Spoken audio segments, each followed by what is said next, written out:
Hey guys, Tim back here from TNT RC 1.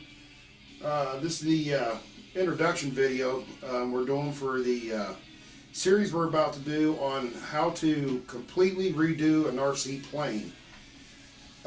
This is my Hangar 9 Twist. This is the one I mentioned in a video a few months ago that was going to be the subject this winter of a complete remanufacture. As a lot of you know, here we are in December of this year, 2016. This is the time of year where a lot of people go to swap meets and stuff. They'll pick up airplanes for cheap, good prices and stuff. And the airframes will be in great shape, but the covering and other cosmetics and stuff will be in, needs a little bit to be desired. There's numerous reasons that you should redo planes when it gets to certain points. That's one is, especially on the nitrates, you've got to keep the oil off of the airframe because oil and balsa wood do not mix at all. The other thing is, you want that plane to last. I mean, you make a small investment into an airframe of any type, whether it be a Hangar 9 Twist, from a swap meet, or buy it off of somebody else. You don't want that investment to be lost within 1, 2, 3, 5 flights, whatever, because of something not being right on it or what have you, and then next thing you know, your aircraft is destroyed. Like this plane here, I bought it off a buddy of mine. The only thing I had to do is put the receiver in, but I got the plane, the servos, the motor, $75. We flew it all this summer, but it's to the point now to where the covering has got to be redone, and there's other aspects of this model that I was never pleased with to start with, but I let it go until it got to where I just needed to get this plane redone. And that's one of the bases of this video series, because I know there's a lot of people out there that have airplanes that they have lying around, they haven't redone them, or afraid to redo them, or don't know what to do. Which is the case in a lot of them. But this one here, like I said, flies great. And now it's time. We're going to get the camera over here. I'm going to hold the camera and have her point out some stuff, and we're going to show you what to look for when you start to know your plane needs to be redone a little bit. Let me grab the camera here and get my other half here.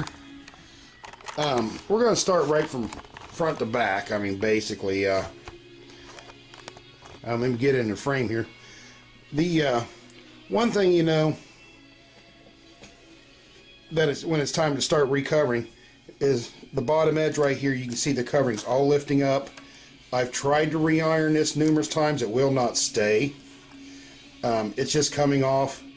Even up under the wing saddle, you have these things here just, it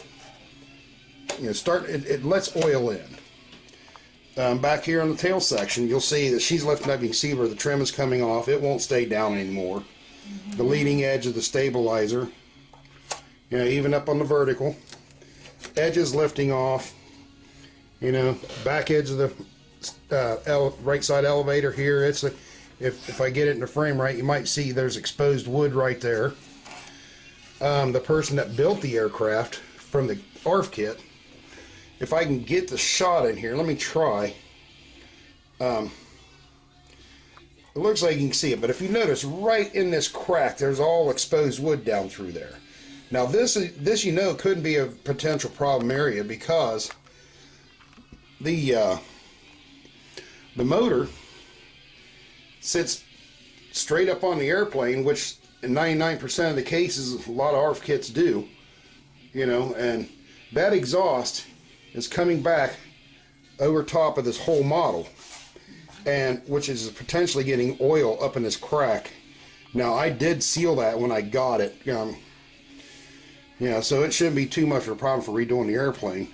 But you can also see parts like this covering right here is all wrinkled.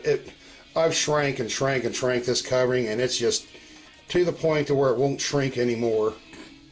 That's another way it's time to redo them. The gentleman, whoever he was that put it together, as you can see in the back end, there are some nasty gaps in these hinges. That's just way too much. I mean, you might not be able to tell on video, but you can see the size of my finger and how big that gap is. You're looking at almost, you know, just shy of a 1/4 inch. You know, a little over 3/32. If you look underneath, you can see where he's done some, you know, didn't get the covering cut right and then had to put a patch on it to keep the oil out of that seam. The tail wheel assembly, you know, it's stuck out too far for my liking. And, you know, we got things like on the canopy here, it's been patched a couple times, and there's big gaps up underneath the canopy itself where it meets up with the fuselage, like right there. It's been, you know, starting to crack here. If you get up in the front, I'll get the camera here and she can point it out for you. But the very front of the canopy where it meets the fuselage there, you know, just not glued down good.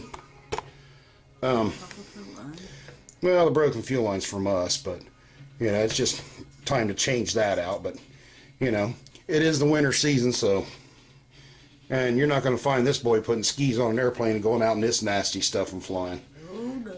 And, but, you know, but you can see, you know, this is a ARF kit like I mentioned before, and you can see where Ultra Coat has been put on. There's a heavy seam here, and, you know, that's one of the things I don't like. I like pretty airplanes.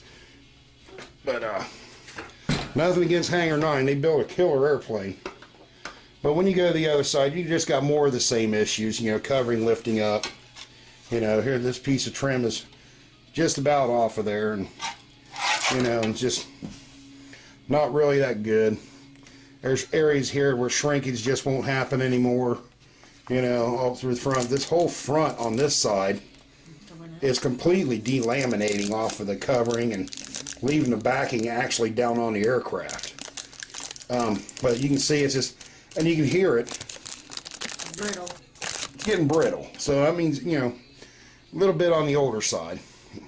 And there's Tigger. He's still sitting in there. We're going to put him back in. Yeah. But let me turn the plane on around here and hand it to her, and I'll get the wing. So she can go ahead and set that down. But the wing is not as bad as the fuselage itself, but there are issues. Let me get, not the best at camera work here, as you know, but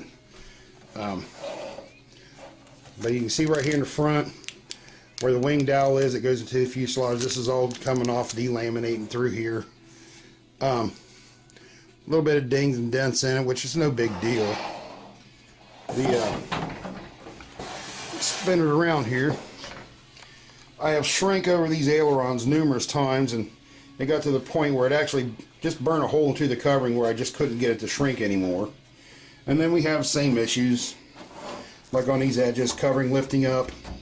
And this is especially bad on the right side of the airplane, because this is where this side of the airplane is where your fuel is coming back and plastering everything.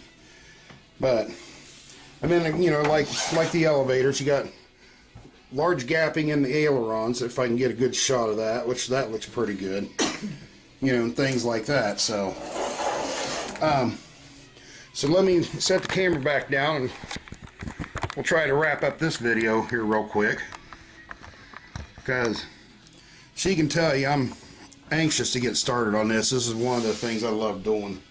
Yeah, but that's what we're going to cover. This series is going to, the way I estimate it, is going to be roughly anywhere between,